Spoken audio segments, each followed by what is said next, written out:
Can't wait for tomorrow. Man, tomorrow's going to be fire. It'll be a blast. Looking at some of these, I almost want, if I get the real list, I almost want to do some odds of the drop that I think will win. I'll take side bets tomorrow. Okay. I'm happy to do that. Let's get into our quarterback symposium. So we've got a couple of things planned for you this week. We are going to do the rivalry summit later in the week. But ESPN, part of their kind of off-season car wash, they spent the whole day yesterday, every television show they had, bickering about quarterback rankings. So I figured what better day for us to step in than now. Because in this city, I think you have a polarizing quarterback, both within the fan base, right? Some people chanting his name at a grocery store. Other people are in their constant pursuit of replacing him with Hendon Hooker. They had executives, coaches, and scouts rank the top 10 quarterbacks.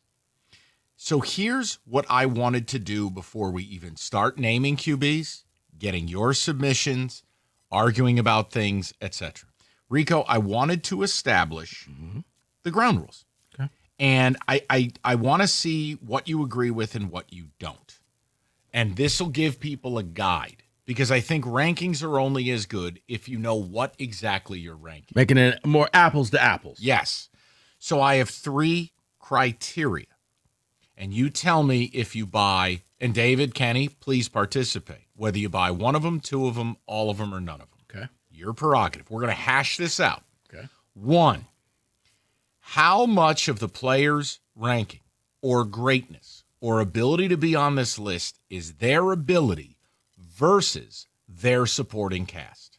Example, Nick Sirianni got angry yesterday because the conversation was about how the Eagles carried Jalen Hurts to a Super Bowl. He found it to be ridiculous. I think it's debatable. How much is you, the player, do you elevate what's around you more than what's around you elevating you? Correct. It's never mutually exclusive. Every quarterback who's going to be in the top 10 is going to have a good supporting cast. Fair? Yes. So it's about 51%, 49%. So are they winning with you, or are they winning because of you? There you go. Gotcha. 2, ask yourself the question when we begin ranking them, because there will come a point in the list where you will say no to this. Can I win a Super Bowl with them?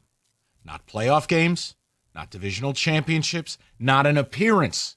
Can I win a Super Bowl with this player? Okay. 3, to be in the top 10, I think it's mandatory. You outweigh your supporting cast. Now, if we get to a point where you believe none of the quarterbacks are better than the cast, at that point you begin ranking the rest. There will be best and rest. So outweighing your supporting cast, meaning you're better than everybody else. That what you said. They're winning more because of you than with you. If that balance of justice tilts that the cast elevates the quarterback more than the quarterback elevates the cast, that immediately has to go beneath the quarterbacks, who are the inverse. Okay. That's how I see it. I want your thoughts, David's and Kenny's, because before we get willy-nilly, let's have the conversation. Before I give you what ESPN, according to the executives, I think it's important to have our conversation and our process. Okay. And it's fun. Like, this isn't like, we're not curing cancer here. What do you make of those 3 before I get to David and Kenny? I like the 3.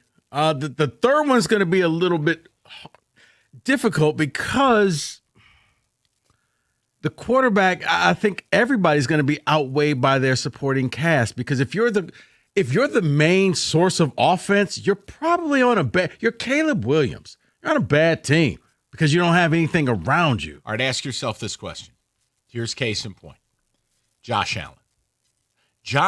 They win, and Josh Allen makes his cast better. Okay. The cast doesn't make him better. That's how I see it. Josh Allen has that check mark.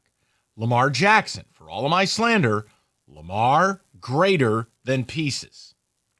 Just not in the playoffs. Okay. Versus a guy like Goff. I hate to tell you, supporting cast outweighs him. So look, I would add big playability. Like, can this quarterback give you that big play, whether it's 3rd and 20 or it's, you're in that final 30 seconds of a game. we're going to call it BPA, big playability. Yeah. How about this? The ability to break a defense. Yes. The invaluable trait that on a 3rd and 8, when the play seems dead and you're under duress, that, like Patrick Mahomes is the king of escapability. He don't look fast. He don't even run fast, but he's fast enough to get where he's got to go. Right. And first down, he has big playability. Yeah. Okay, so that'll be the 4th criteria. David, Kenny, what's your view on this? Well, I like the first 3. I am glad you added the big playability, Rico, because I was also thinking of that. The quarterback that can, we talked about it yesterday. Michael Vick making that play, running all the way down the field to win that game in overtime. Big playability factors in the quarterback to me. Can you make that play? And I love your addition to that. Everything else makes total sense to me. So you're in on this. Kenny? I'm all in. Do you like this criteria? I like the criteria. My only question is, do we have an option for a nothing? Like, I look at a quarterback like Dak Prescott, and I'm thinking to myself, he's not a particularly good quarterback in my eyes. He doesn't have a particularly good surrounding cast, so nothing. Well, he wouldn't be on the list. Right. No, I guess I'm looking at quarterbacks that wouldn't fit the criteria. I was about to say, I'm trying to narrow down this criteria. Otherwise, I think this criteria is perfect. Or if you want to do a 5th, and if you could do the 1-for-1 trade and trade your quarterback for this quarterback, would you take that trade? Wow. I do think when we rank, we're going to have to get into that. So I think, but you know what? That is going to be probably part of the thing. But yeah. Forget the salary cap, forget the money. If you could just do a straight up, you can have this guy, we'll take your guy.